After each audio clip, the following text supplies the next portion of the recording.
नैना झा जी, राधे राधे महाराज जी। महाराज जी, जब मुश्किल में थी तो कभी शिव जी से बोला, कभी दुर्गा जी से बोला, कभी राम जी से बोला, तो काम कहीं तो बन जाए ऐसा। तो पर महाराज जी, ऐसे अलग अलग भगवान को बदलना तो कोई देवता नाराज तो नहीं हो जाएगा, पहले मुझसे बोली फिर अभी उससे? नहीं तो काम भी पूरा हो गया क्या? काम तो नहीं हुआ महाराज जी। कैसे हो जाएगा? शिव जी को पुकारा तो वो देखने लगे, पहले को दूसरे को पुकारा वो तो शिव जी ने देखा वो दूसरे के पास जा। देखो, हम एक आपको उदाहरण बताते हैं। अगर एक कुत्ता इस दरवाजे में पड़ा रहे, कहीं जाए ना, तो उसका ना जाना हमको इतना प्रेरित करेगा कि वो एक दिन भूखा भले रह जाए, दूसरे दिन से भूखा नहीं रहेगा। रोज दरवाजे पर निकलने पर जब हमको पता चलेगा कि ये कहीं किसी के दरवाजे नहीं जाता, केवल मेरे ही दरवाजे पे पड़ा रहता है, तो उसका पड़ा रहना हमारे ऊपर भारी हो जाएगा और हमारा कर्तव्य बन जाएगा कि यार इसको रोटी दे दो। जब कहीं जाता, और अगर ये पता है 4 दरवाजे पे जाता है, तो भूखा रह जाएगा, क्योंकि वो समझेगा उनके दरवाजे में मिल गया होगा, वो समझेगा उनके दरवाजे में मिल गया होगा। तो इसीलिए हमको भगवान की अनन्य भक्ति करना चाहिए। किसी एक भगवान को पकड़ लो। भगवान बहुत नहीं, तत्व में एक ही भगवान है। अवतार में, रूप में, लीला में अनेक रूप धारण किए हुए हैं, और ये सब संसार रूप भी भगवान ही है।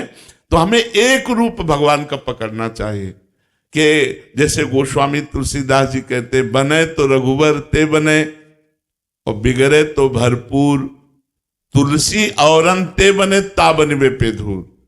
यदि बने तो भगवान श्री राम के बनाए बने, अगर किसी और भगवान के बनाए बने तो उसमें धूल पड़े, मुझे नहीं चाहिए, तभी अनन्यता आएगी। एक हम आपको उदाहरण बताते, महाभारत का उपमन्यु नाम के एक ऋषि थे।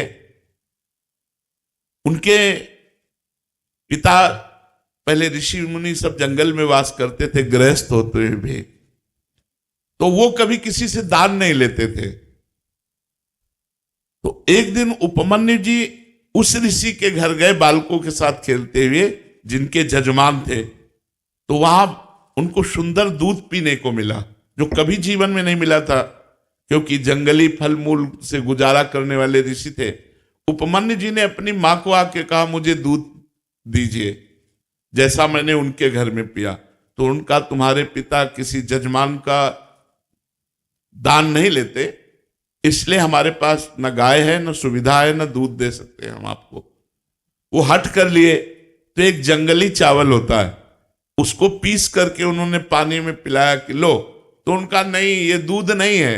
तो उनका, अगर तुम्हें दुग्ध ही पान करना है तो भगवान शंकर की आराधना कर। बड़े आवेश में कहा, और जो चाहेगा तुझे प्राप्त होगा। तो उनका, मां फिर मुझे आराधना का नियम बताओ। तो उन्होंने नियम बताया और पंचाक्षरी मंत्र उनको दिया। वो 10,000 वर्ष तक दाहिने पैर के अंगूठे केवल खड़े होकर पंचाक्षरी मंत्र हाथ उठा के जपते रहे 10,000 वर्ष तक। भगवान शिव प्रसन्न हो गए। बहुत, वैसे तो आशुतोष है और डरदानी बड़े शीघ्र प्रसन्न होने वाले। अब उन्होंने परीक्षा ली, इष्ट परीक्षा भी लेता है। उन्होंने परीक्षा ली, वो देवराज इंद्र बन गए और नंदिकेश्वर एरावत हाथी बन गए, और जितने शिव पार्षद थे वो सब देवता बन गए, और अंबा जी, भगवती पार्वती जी इंद्राणी बन गए। और उनका वरम ब्रूह, नेत्र खोलो और वरदान मांगो। उन्होंने नेत्र खोला, देखा ये तो देवराज इंद्र का समाज। उनका, जो तुम्हारी इच्छा वो मांग लो। तो उन्होंने प्रणाम किया और कहा, देवराज इंद्र और समस्त देव समाज, आपके चरणों में प्रणाम है, पर आप जाइए, मुझे आपसे नहीं चाहिए, मुझे भगवान शिव से चाहिए। चूंकि भगवान शिव ही थे तो उपहास करने लगे। तो उनका, सावधान, मैंने ना आपको बुलाया है, न मैंने आपसे मांगा है, आप स्वयं आए हो तो हम आपको नमस्कार करके वापस भेज रहे हैं। पर यदि आप हमारे इष्ट की निंदा करेंगे तो आप ऐसा ना समझिए, हमारे इष्ट के मंत्र में इतनी ताकत है कि मैं एरावत सहित तुम्हें अभी भस्म कर दूंगा। अब चूंकि भगवान शिव थे तो डरने वाले तो थे नहीं, फिर उपहास करने लगे शिव का। तो एक अघोर मंत्र है भगवान शिव का। हम लोग जब संन्यास मार्ग में थे तो उस मंत्र का परिचय हमें प्राप्त है। अगर ये सिद्ध हो जाए तो जो चाहे वो सो कर सकता है। तो उन्होंने तुरंत हाथ में जल लिया, जो ही अघोर मंत्र का संधान किया तो नंदिकेश्वर प्रकट हो गए और उस जल को रोक लिया और कहा, इष्ट मंत्र से इष्ट पर प्रहार करते हो।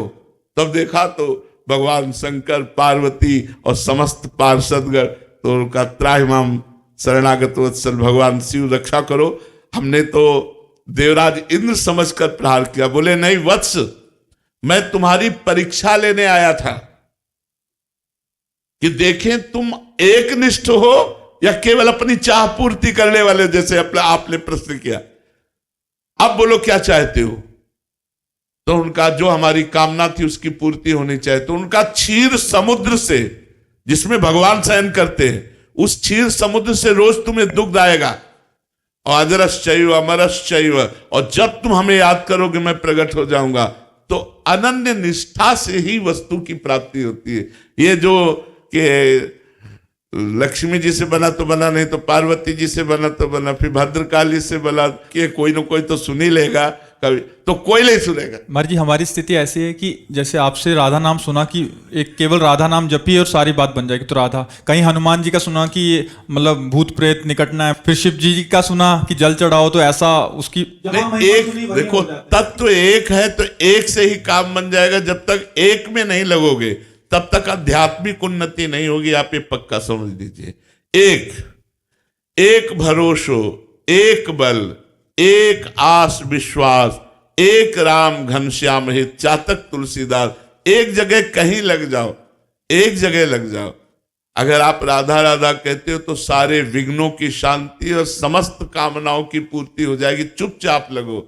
अगर आप राम राम कहते हो तो वैसे ही लाभ प्राप्त होगा। आप शिव शिव कहते हो तो वैसे ही लाभ प्राप्त होगा। हमारे भगवान के अनंत नाम है, अनंत रूप है। हम अनंत रूपों की आराधना नहीं कर सकते। किसी एक रूप को पकड़ो, किसी एक नाम को पकड़ो। इसीलिए गुरु बनाया जाता है कि गुरुदेव जो नाम रूप मंत्र दे देंगे वही हम भगवान की आराधना करेंगे, तभी सफलता प्राप्त होती है। तो अब प्रारंभ में तो वैसे सबकी भक्ति ऐसी होती है, लेकिन अगर आप वास्तविकता में लाभ लेना चाहते हो तो आपको एक में आना पड़ेगा। किसी एक भगवान के रूप को चयन कर लो, एक नाम चयन कर लो और उसी से बेड़ा पार हो जाएगा।